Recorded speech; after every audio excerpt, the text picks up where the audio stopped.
Well, she is only a kid, but she is already under the spotlight of the federal government. Fox 8 News reporter Mark Zinni has the exclusive story of a local family flying the unfriendly skies. 6-year-old Alyssa Thomas is like any little girl. Ta-da! She loves her dolls, and she's already excited about the first grade. But according to the U.S. government, you should be worried about what she's up to. I'm putting a clip in her hair.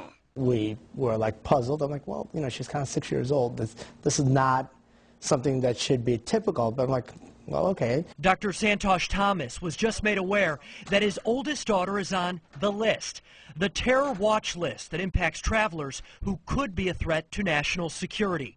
Alyssa's parents found out at the Continental check-in counter during a recent trip from Cleveland to Minneapolis. They said, well, she's on a list. We're like, okay, what's the story? What do we have to do to get off the list? That's not exactly the list we want to be on. Now, we know there's a list. In fact, the government confirms that one exists. But the FBI won't say anything about who's on it, how many people are on it, or why. The family of 4 was allowed to make the trip, but they were told to contact Homeland Security.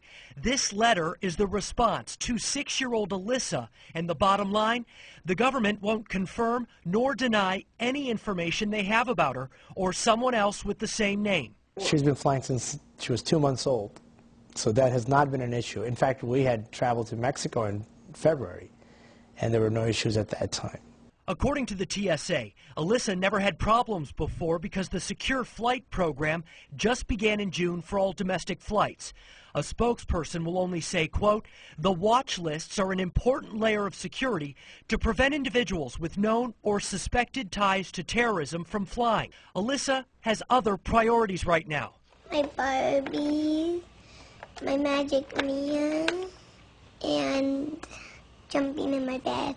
Her name will likely stay on the list. And as for the next time she flies, the FBI says they'll rely on the common sense of the security agents. She may have threatened her sister, but I don't think that constitutes Homeland Security triggers. In Westlake, Mark Zinni, Fox 8 News. Well, the Thomas family can still fly, but the check-in process, well, that's going to take a little bit longer. They are planning on making another appeal to Homeland Security.